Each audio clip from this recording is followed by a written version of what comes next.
quarantined. This time, though, I'm excited. Finally get to go to the West Coast. We are at Long Beach State University with Coach Bryan Peters. How are you, sir? I'm doing really well. Hope everybody else is too. Thanks for having me on with you. I really appreciate it. It's hard with the time change to connect with guys out there. So, I don't get a chance to talk to guys on the West Coast. And most of my connections are on the East Coast. So I am really excited to jump into some topics with you today about the differences, maybe in the game or the culture. But first, tell me who's on the wall back there. Oh, okay.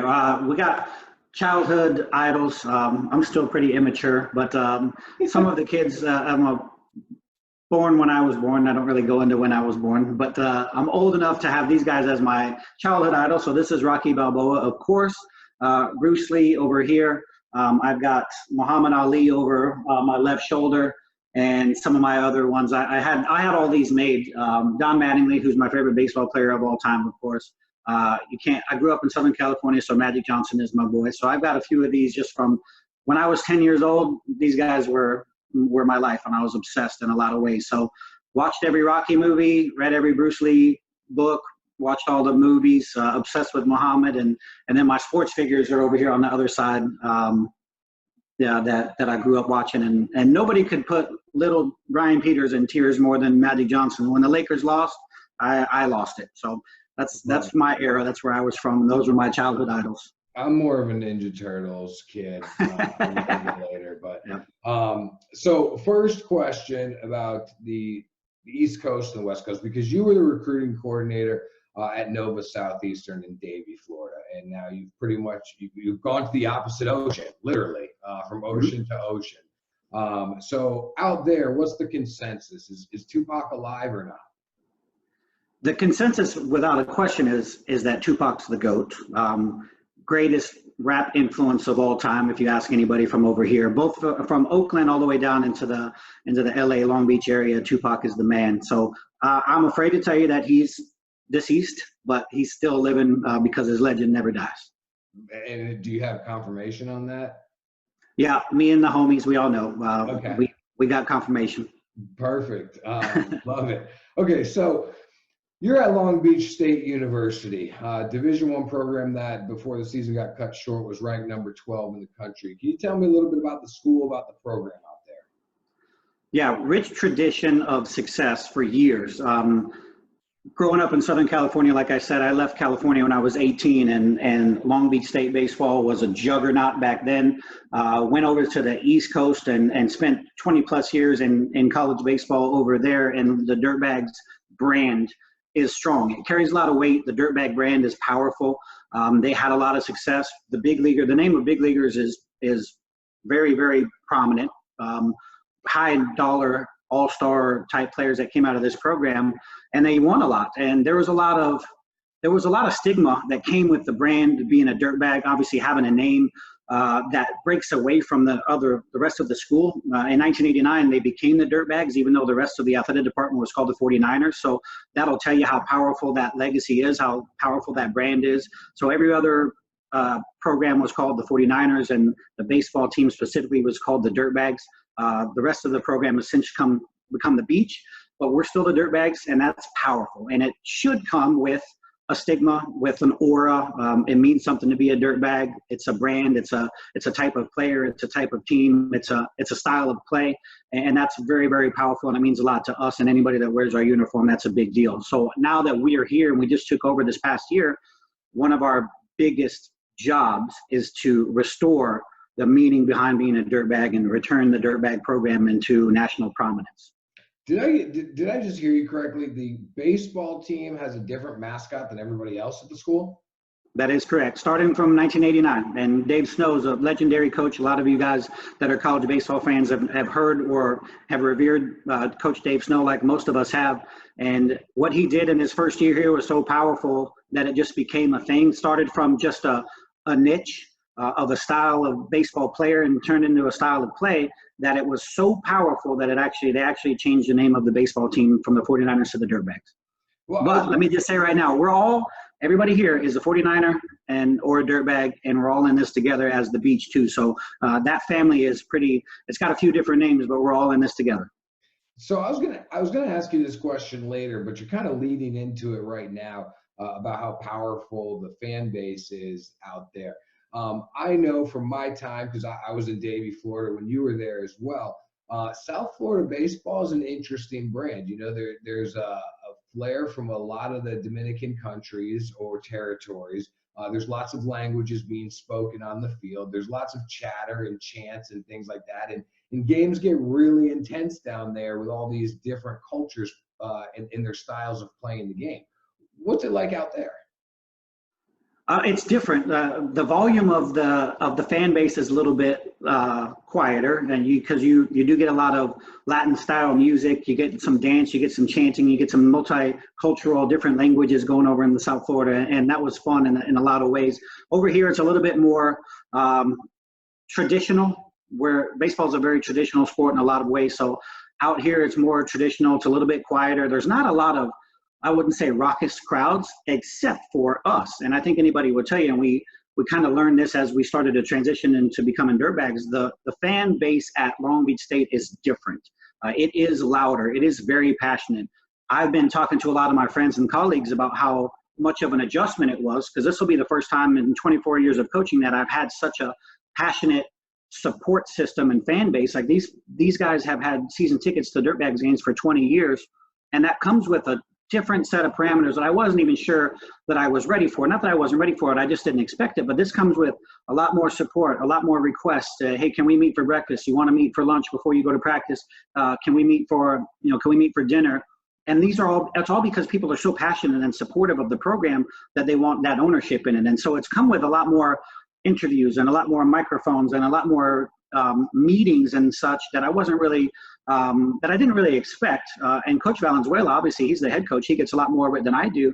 But that comes with there's so much pride. That takes your pride level up, because you know you're representing so much more than just a game that's on a field. This means a lot to a lot of people. And usually it's, hey, me, I love baseball. I love coaching. We're on the same team. We share this uniform. And that's what it's always been about for us coaches. Like, we just love coaching. We love making young men better and making an impact on their lives. Plus, we love to compete. But now here, because this fan base is so passionate, we're in this for a lot more people. And it carries a little bit more weight. And it's actually really special. I'm excited about it a lot. Very cool. What about the recruiting side of things? Are you noticing any differences in the way recruiting happens between the two regions? I think recruiting, the way that it goes out, is probably very similar. We are in Division I levels and in high-level Division IIs, like we were back at Nova with Coach Brown. What a great job he did at Nova, by the way. It's still sped up. We're a couple of years ahead in the recruiting process, and I think that was very similar in the ways that it was on the East Coast and all up and down my coaching stops on the East. I think that's very similar out here. What I think is different is just it is a legitimately different brand of baseball out here. And I noticed it first recruiting. So you brought up the recruiting side. What does it look like? What is it different about? Here, I had a hard time when my first couple of months out on the recruiting process finding big physical, what you call bangers. And I had a hard time wondering, like, where are they? In Florida or up and down the East Coast, if you don't see a dude that's 6'2" with a leg kick in every single game, it's a little bit surprising. And I came out here, and those were so hard to find. When you did see one, they were legitimately overexposed. That kid had already been committed to a very high level program at the time. And in a lot of ways, and I don't mean to sound disrespectful when I say this, but a lot of times that young man would have been overdrafted compared to where he would have been drafted over on the East Coast, because they're a little bit more common. So not say that a dime a dozen, because we all want those physical type hitters, but here they're so rare and sparse that guy gets drafted a little bit higher than he would have been on the East Coast. So that means fewer of those guys show up in college. So now we're translating into there's less physical, strong, big hitters, and even less of them end up going to college. And so I think that lends itself to what you see on the field with West Coast baseball is you have more ball player style players. And so I'll break that down a little bit. Yeah, I was going to say, so break that down to me. What do the dudes look like out there? So in the West Coast, what you'll see on every field, and again, it's very different than what you saw on the East Coast is on every field you got ball players. What does a ball player really look like? I don't want to, like, these parameters aren't exact, and there's obviously layers to this, but he's 5'11", he can really play. He's got bat handling skills, really solid fundamentally, high baseball IQ, and that's what you see over and over and over and over and over and over and over again. And so those guys are the ones that are showing up at college, and I think that you get a lot of 5'11" good ball players that have good baseball IQ, that can handle the bat and make contact. That translates into, that's what West Coast offense has ended up looking like. So in West Coast baseball overall, that looks like pitching and defense, right? Your job is to keep the opponents from scoring a lot of runs, because that's what West Coast baseball is obsessed with. And you have an offense that is more about just kind of managing the game and finding a way to keep your opponents from scoring, and all you got to do is score one or two more.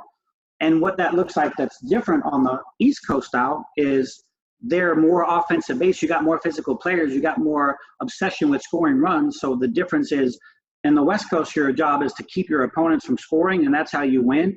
And on the East Coast, it is score more than your opponents, and that's how you win. Those are two totally different looks, two totally different feels. So on the recruiting side, you're going to see more runs and more doubles and more extra base hits on the East Coast. And on the West Coast, you're going to see more fundamentally sound, smart, savvy, good baseball play.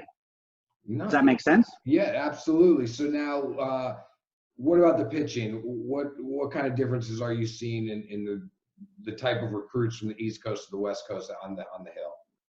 To be honest with you, weirdly enough, that translation almost is an exact mirror on the pitching side. Not to say that there aren't any hard-throwing, big physical players out here. There are, but I think that the ball player description of a pitcher looks like, let's say, the high school guys 86 to 89 with 3 good quality pitches. The college guy, that translates into the 88 to 91, touching a 92, 3 quality pitches, some kind of great secondary pitch of a slider or breaking ball, can really throw a changeup, dominates what they call the 4 spot. That's terminology that's very consistent out here on the West Coast.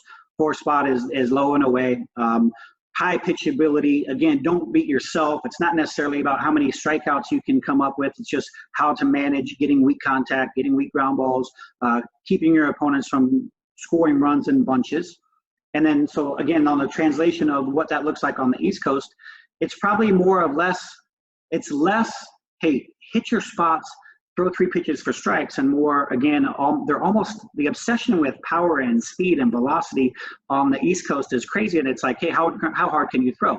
So let's strike some people out. Or you only need 2 pitches, because if they can't catch up with your fastball and you can get them to cheat and chase your slider, now we're going to get a lot of strikeouts. And that, so offensively and pitching side, it looks very similar. The obsession with physicality, velocity, power on the East Coast.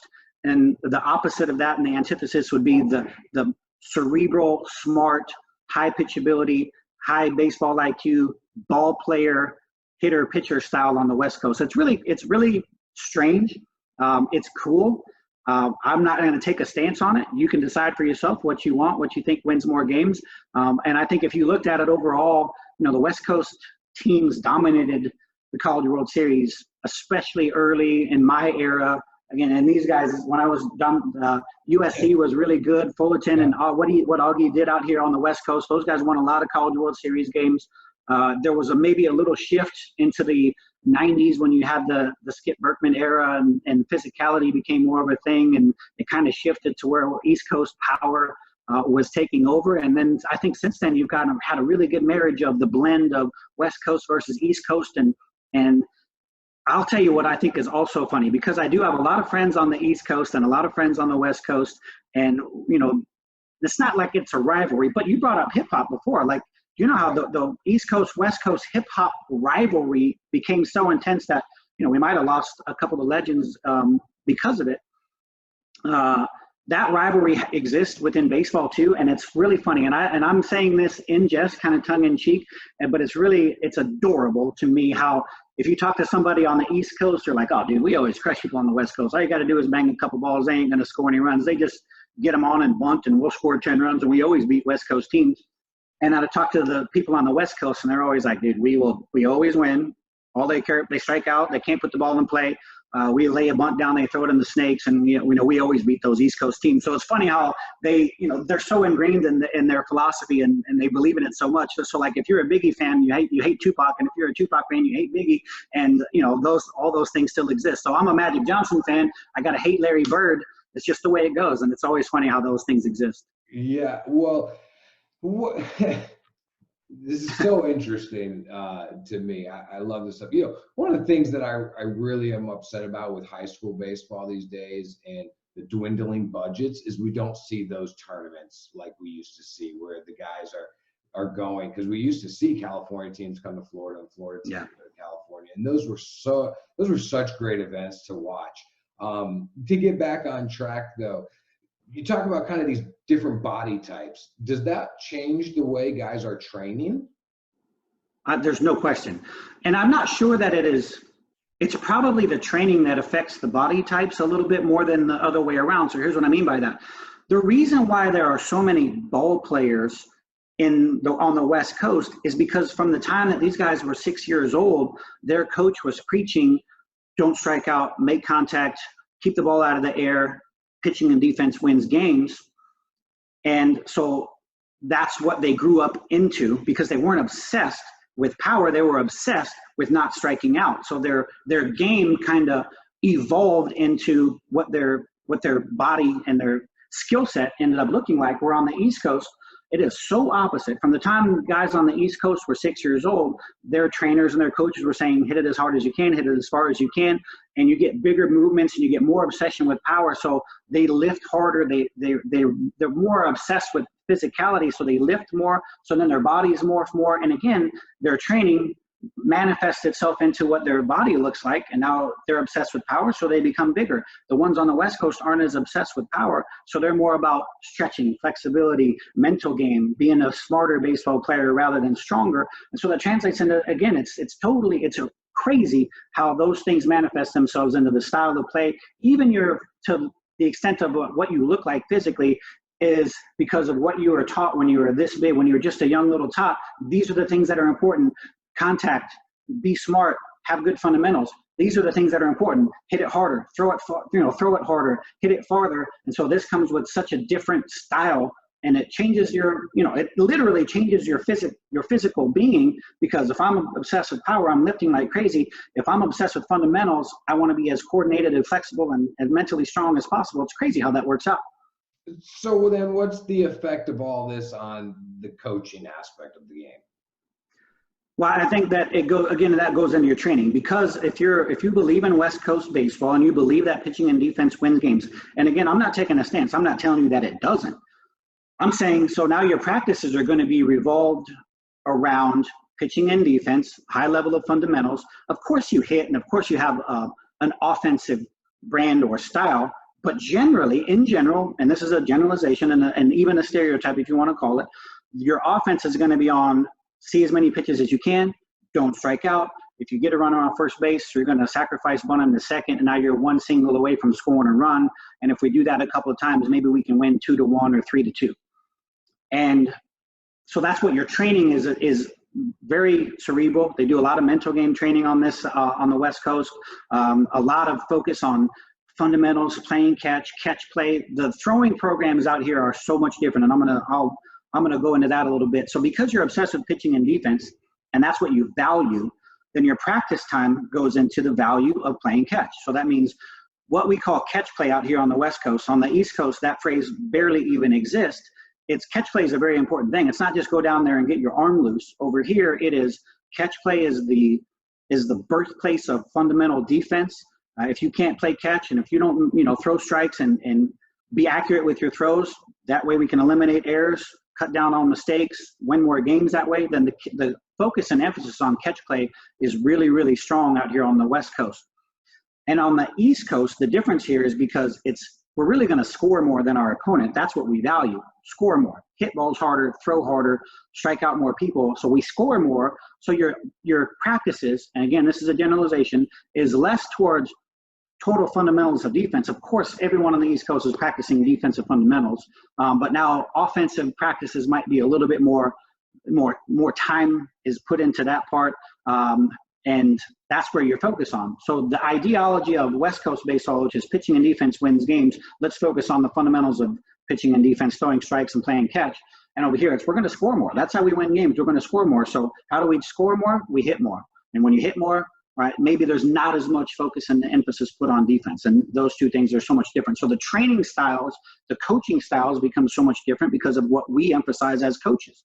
Now, I think all of us are going to say like, oh yeah, we have a perfect hybrid of course, pitching and defense, and we're going to score more runs, and we put all this together, and it's going to be the best. But there is a real divide on if you're West Coast and you're East Coast, how those practices, what they look like and how they shape up is going to be manifested by what you really believe in as a coach. And that's how it is all the way around. Even if you're right in the middle, and if you don't know the difference between East Coast or West Coast, and all you want to do is coach baseball to the best of what you know, you have something and you're framing what practice looks like. So if you don't have a lot of base running in your practice, then base running doesn't really seem important to your team. If you don't bunt in practice, then bunting doesn't become important to your team. So as a coach, what you value gets emphasized, and so then your team is probably going to be pretty good at those things that you value.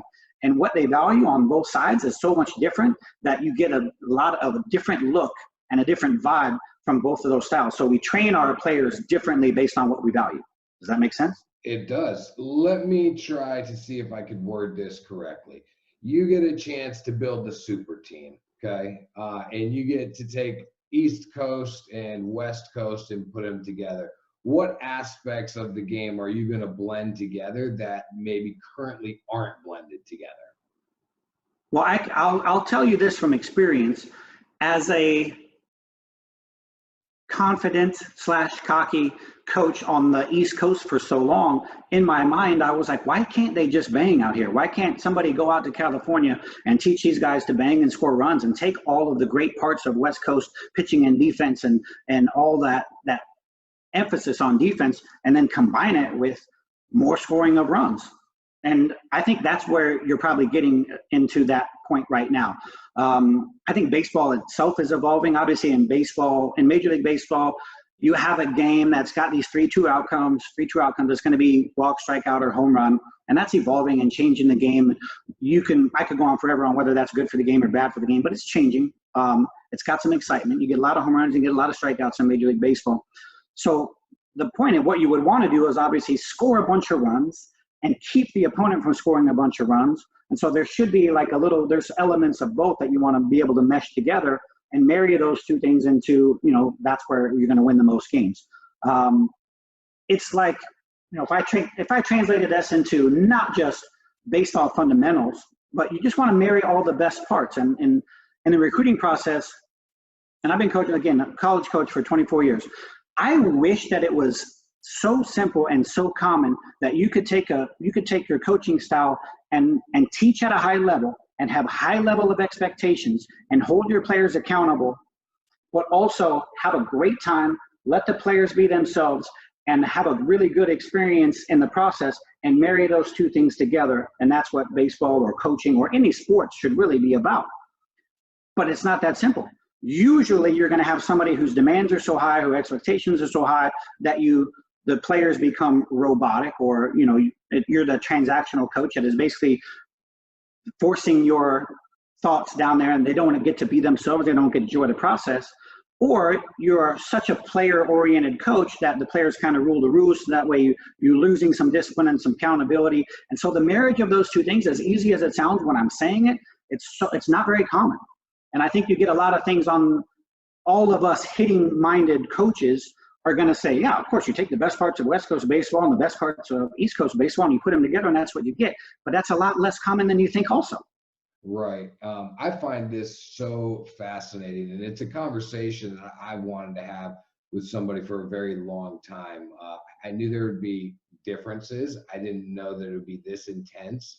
And obviously, you've taken a very detailed notice of the differences. And I'm probably going to have to watch this episode a couple times and ask you to come back on here. So when I come up with more questions, but I can't thank you enough for making this happen. I think this segment, this episode definitely has a new flavor to it. And is going to educate the baseball community in a great way. So thank you very, very much for doing this. Well, I hope it does, and I thank you, and the pleasure's been mine. This has been an exciting topic to talk about. It stimulated a lot of interest for me when I moved back over here to the West Coast. So I got to see all these things and see how it all looked and how it all plays out all the time. So as a baseball coach, I'm very systems oriented. I'm obsessed with systems, and you see two different styles and two different systems, and so it became really exciting to me. And I was happy that somebody wanted to kind of share the thoughts and talk about it, and it's been a blast on my end. Thanks again, Coach. I'll talk to you soon. All right. Thank you. Good luck.